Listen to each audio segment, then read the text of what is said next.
ನಮಸ್ಕಾರ ಸ್ನೇಹಿತರೆ. ದ್ವಿತೀಯ BA ಅವರಿಗೆ ರಾಜ್ಯಶಾಸ್ತ್ರದಲ್ಲಿರುವಂತಹ ಇಂಪಾರ್ಟೆಂಟ್ ಆದ ಒಂದು ಚಾಪ್ಟರ್ ಅಂದ್ರೆ ಅದು ಜಪಾನಿನ ಸಂವಿಧಾನ ಮತ್ತೆ ಲಕ್ಷಣಗಳು. ಹಾಗೇನೆ ಅಲ್ಲಿ ಜಪಾನ್ ನಾಗರಿಕನ ಹಕ್ಕು ಮತ್ತು ಕರ್ತವ್ಯಗಳು. ತುಂಬಾ ರಿಪೀಟೆಡ್ ಆಗಿ ಈ ಚಾಪ್ಟರ್ ಒಂದೇ ಜಪಾನ್ ನಾಗರಿಕರ ಹಕ್ಕು ಎನ್ನುವುದನ್ನ ಕೇಳಬಹುದು, ಇಲ್ಲ ಜಪಾನ್ ನಾಗರಿಕರ ಹಕ್ಕು ಕರ್ತವ್ಯಗಳು ಅಥವಾ ಬರೀ ಜಪಾನ್ ನಾಗರಿಕರ ಕರ್ತವ್ಯಗಳು ಅನ್ನುವಂತಹ ಒಂದು ಕ್ವಶನ್ಸ್ ಅನ್ನ ರಿಪೀಟೆಡ್ ಆಗಿ ಕೇಳ್ತಾ ಇದ್ದಾರೆ. ಹಾಗಾಗಿ ಇದೊಂದು ತುಂಬಾ ಇಂಪಾರ್ಟೆಂಟ್ ಚಾಪ್ಟರ್ ಆಗಿರೋದ್ರಿಂದ ಇದ್ರದ್ದು ನಾನು ಇವತ್ತು ಕ್ಲಾಸ್ ತಗೊಳ್ತೇನೆ.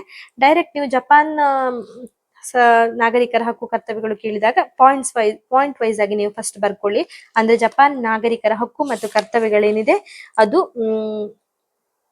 7 ಹಕ್ಕುಗಳಿದೆ. ಆ 7 ಹಕ್ಕುಗಳನ್ನ ನೀವು ಫಸ್ಟ್ ಪಾಯಿಂಟ್ ಆಗಿ ಬರ್ಕೊಳ್ಳಿ, ಒಂದೊಂದೇ ಪಾಯಿಂಟ್ ಅನ್ನ ಬರ್ಕೊಳ್ಳಿ. ನಂತರ ಆ ಪಾಯಿಂಟ್ ಅನ್ನ ನೀವು ಎಕ್ಸ್ಪ್ಲೈನ್ ಮಾಡ್ತಾ ಹೋಗಿ. ಆಗ ಅದು ನೋಡ್ಲಿಕ್ಕೆ ಕೂಡ ತುಂಬಾ ಈಸಿಯಾಗಿ ನಮ್ಗೆ ಅರ್ಥ ಆಗ್ಲಿಕ್ಕೆ ತುಂಬಾ ಸುಲಭ ಆಗ್ತದೆ. ಏನು ಇನ್ವ್ಯಾಜಿಲೇಟರ್ ಇರ್ತಾರೆ ಅವರಿಗೆ ನಿಮ್ದು ಬರವಣಿಗೆ ಶೈಲಿ ಅವರಿಗೆ ಇಷ್ಟ ಆಗ್ತದೆ. ಹಾಗಾಗಿ ನೀವು ಫಸ್ಟ್ ಪಾಯಿಂಟ್ ಅನ್ನ ಬರೀರಿ, ಆಮೇಲೆ ಪಾಯಿಂಟ್ ಗಳನ್ನ ಎಕ್ಸ್ಪ್ಲೇನ್ ಮಾಡ್ತಾ ಹೋಗಿ.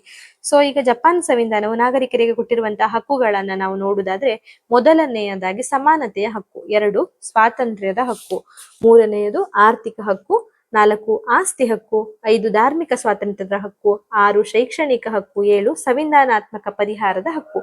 ಇದೇನು 7 ಪಾಯಿಂಟ್ಸ್ ಇದೆ, ಇದಿಷ್ಟು ಪಾಯಿಂಟ್ ಜಪಾನ್ ನಾಗರಿಕರ ಹಕ್ಕಾಗಿರ್ತದೆ. ಸೊ ಈ ಹಕ್ಕುಗಳನ್ನ ನಾವು ಎಕ್ಸ್ಪ್ಲೇನ್ ಮಾಡೋದಾದ್ರೆ, ಸಮಾನತೆಯ ಹಕ್ಕು ನಿಮ್ಗೆ ಈಗಾಗಲೇ ಗೊತ್ತಿರುತ್ತೆ, ನೀವು ಪುಸ್ತಕದಲ್ಲಿ ಏನಿದೆ ಅದನ್ನೇ ಕಾಪಿ ಮಾಡಿ ಬರಿಬೇಕಾಗಿಲ್ಲ. ಸಮಾನತೆ ಅಂದಾಕ್ಷಣ ನಿಮ್ಗೆ ಗೊತ್ತಾಗ್ತದೆ, ಸಮಾನ ಎಲ್ಲ ಪ್ರಜೆಗಳು ಕೂಡ ಅಲ್ಲಿ ಒಂದೇ ಆಗಿರ್ತಾರೆ, ಅಲ್ಲಿ ಯಾರು ಭೇದ ಭಾವ ಮಾಡುವ ಹಾಗೆ ಇಲ್ಲ, ಅದೆಲ್ಲವೂ ಕೂಡ ನಮ್ಗೆ ಗೊತ್ತಿರ್ತದೆ.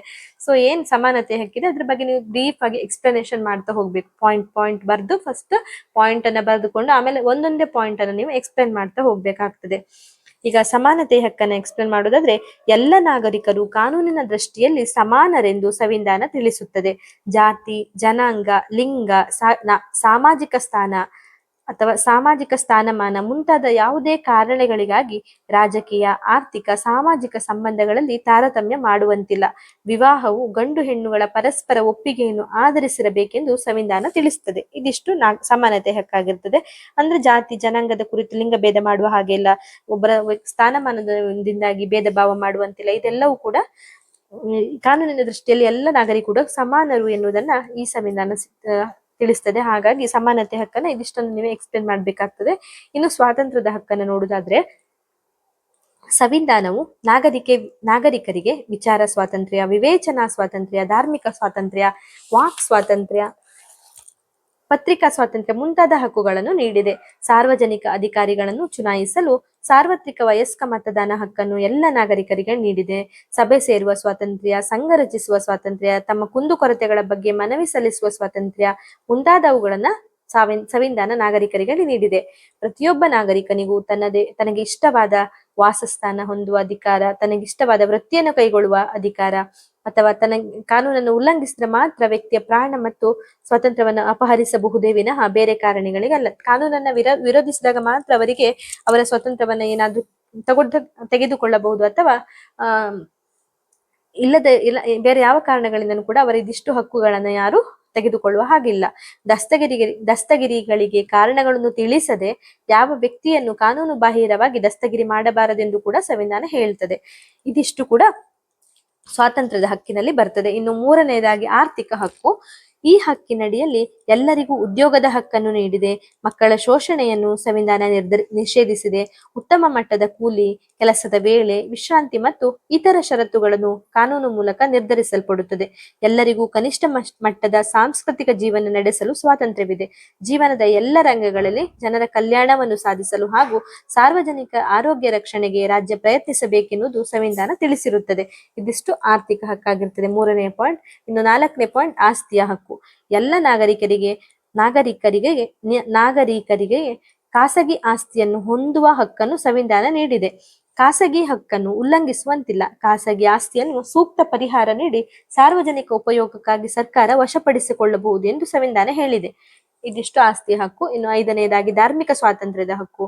ಜಪಾನ್ ಸಂವಿಧಾನವು ಎಲ್ಲ ನಾಗರಿಕರಿಗೆ ಧಾರ್ಮಿಕ ಸ್ವಾತಂತ್ರ್ಯದ ಹಕ್ಕನ್ನು ನೀಡಿದೆ. ಯಾವುದೇ ಧಾರ್ಮಿಕ ಪಂಥ ರಾಜ್ಯದಿಂದ ವಿಶೇಷ ಹಕ್ಕನ್ನಾಗಲಿ ಅಥವಾ ಸೌಲಭ್ಯಗಳನ್ನಾಗಲಿ ಪಡೆಯುವುದಕ್ಕೆ ಸಂವಿಧಾನ ನಿಷೇಧಿಸಿದೆ.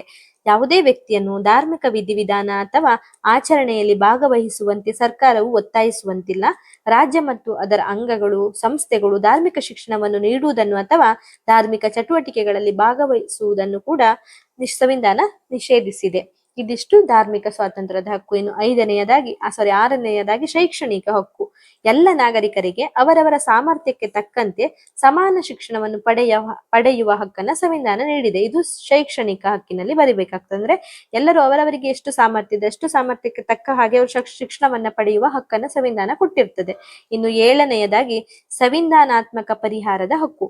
ತಮ್ಮ ಹಕ್ಕುಗಳು ಉಲ್ಲಂಘನೆಯಾದರೆ ಪ್ರತಿಯೊಬ್ಬ ನಾಗರಿಕನು ತಮ್ಮ ಹಕ್ಕುಗಳನ್ನು ರಕ್ಷಿಸಿಕೊಳ್ಳಲು ಮನವಿ ಸಲ್ಲಿಸುವ ಹಕ್ಕನ್ನು ಹೊಂದಿದ್ದಾನೆ. ತಮ್ಮ ಹಕ್ಕುಗಳು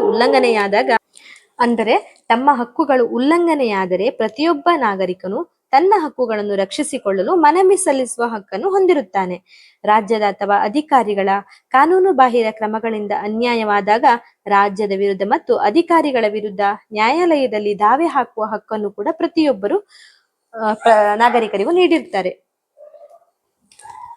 ಹಾಗೇನೆ ಇನ್ನು ಜಪಾನ್ ನಾಗರಿಕರ ಕರ್ತವ್ಯಗಳನ್ನ ನೋಡುವುದಾದ್ರೆ, ಜಪಾನ್ ಸಂವಿಧಾನವು ನಾಗರಿಕರಿಗೆ ಹಕ್ಕುಗಳನ್ನು ನೀಡುವುದರ ಜೊತೆಗೆ ಕೆಲವು ಕರ್ತವ್ಯಗಳನ್ನು ಕೂಡ ಸೂಚಿಸಿದೆ.